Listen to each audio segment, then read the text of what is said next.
Bonjour à tous, j'espère que vous allez bien. Cette vidéo est absolument pas prévue, je vais vous expliquer un petit peu pourquoi.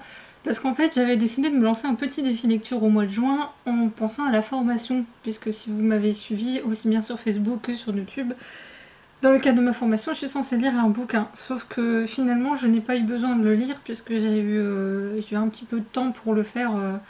Je vais pas dire où, j'ai pas le droit normalement, mais on m'a autorisé à le faire. Du coup, j'ai passé 4 heures à bosser sur ce devoir à remplir pour la formation science-fiction. Et j'ai pas eu besoin de lire le bouquin, je l'ai commencé, mais je l'ai pas, voilà, j'ai pas eu besoin de le finir non plus. Du coup, je me suis dit que j'allais quand même maintenir ce défi et que je vais vous présenter donc mes différentes lectures prévues pour le mois de juin, en sachant qu'il y en a une. J'y crois pas trop pour le mois de juin, enfin pas complètement en tout cas. Je pense que j'arriverai à le commencer, mais à le terminer, je ne suis pas sûre. Donc je vous montre. Ici, vous avez le tome 4 des Trois Royaumes, vous savez, le fameux coffret sur la guerre des Trois Royaumes en Chine. J'ai commencé à le lire, donc je suis au tome 4. Je le lis pas tous les jours parce qu'en fait, un carnet va très vite à lire. J'en ai pour une heure et demie s'il est épais. Là, celui-là, j'en ai pour une heure à peu près. Voilà, donc je me dis un par soir, c'est très bien. Je vais peut-être même, là, ce week-end, m'en faire plusieurs, je verrai. Mais voilà, c'est ma lecture du soir, tranquille, je suis pas accro, mais j'apprends énormément de choses et je peux vous dire que c'est très loin de la réalité, enfin de ce qu'on a vu dans le film, et c'est pas inintéressant. J'ai commencé La Servante écarlate de Margaret Atwood à la base pour la formation, parce que je me suis dit ce livre, ça fait quand même 6 mois que je suis censée l'avoir sorti de ma palle, que pour différentes raisons, j'ai pas réussi à le sortir, du coup je me dis, allez, t'as plus d'excuses, t'as ta formation, tu le lis. Puis beaucoup, enfin tout le monde m'a déconseillé les livres que je comptais me déconseiller à moi. Mais par contre, le seul retour que j'ai eu, c'est on m'a conseillé celui-là. Je l'ai commencé et c'est pas inintéressant non plus. Ensuite, je vais terminer, je vais essayer ce week-end maxi. Femme d'argile et d'osier. Je l'ai commencé il y a déjà 2 semaines, je crois, à peu près 1 ou 2 semaines, je sais plus. Bon, il me reste pas grand-chose, hein, il me reste même pas 100 pages à lire. Mais bon, enfin, je vous expliquerai, c'est un peu compliqué. J'ai commencé à faire la chronique sur papier. Ensuite, je vais lire dans le cadre du challenge de Frogzine Le Pays des Contes, tome 1 de Chris Colfer. Chris Colfer que tout le monde connaît pour une fameuse série dont j'ai oublié le nom parce que je ne la regardais pas.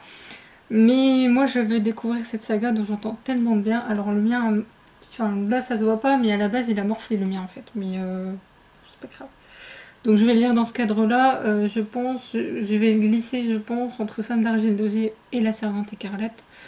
Parce qu'il urge un petit peu plus. Je vais attendre demain en fait. Et après, je le dirai. Celui-là, je vais vous le montrer en dernier. Le Maître du Haut Château de Philippe K. Dick, parce que j'en ai 2 de lui à lire. Il y en a un super épais et il y a celui-ci. Et je me suis dit, en fait, quand j'ai regardé les livres pour savoir lequel que j'allais prendre, j'ai dit, tiens, il a l'air sympa en fait. Donc, bon, je vais pas être joyeuse parce que vu la thématique, bon, Seconde Guerre mondiale.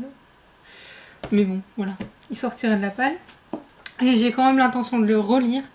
20 milieux sous les mers de Jules Verne, dans cette très belle édition. Au moins j'en aurais liquidé un, parce que en fait je les ai pas tous, mais presque.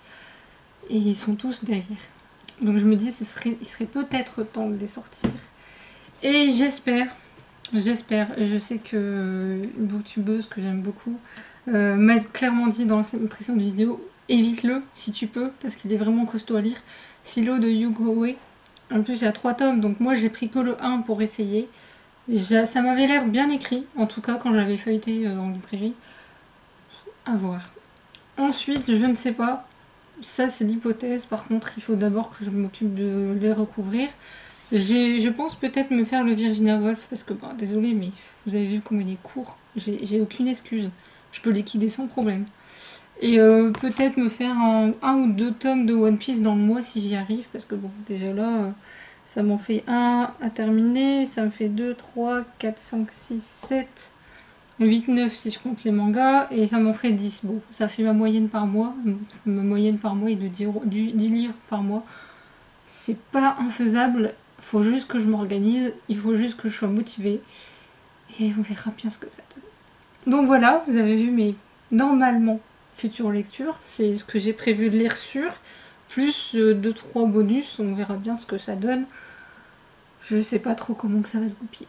J'espère juste que j'aurai envie de les lire à ce moment-là, c'est la seule chose qui m'inquiète généralement. Mais enfin bref, J'espère que cette vidéo de future lecture programmée vous aura plu. Si vous en voulez d'autres, je ne peux pas vous le promettre parce que ça dépend de tellement de paramètres. En sachant que je me laisse une marge parce que je vais participer à la masse critique Babelio et qu'il y a 4 livres qui me tentent. Et ils sont tous sur l'Asie, autant vous le dire. Donc si j'en gagne un, mais j'y crois pas trop non plus, si j'en gagne un, forcément il va être en priorité aussi. Donc voilà, je vais vous laisser là-dessus. N'hésitez pas à me dire en commentaire s'il y en a que vous avez lu, s'il y en a que vous aimeriez lire, ou s'il y en a que vous me conseilleriez, peut-être, pourquoi pas. Et je vous dis à très bientôt. Au revoir!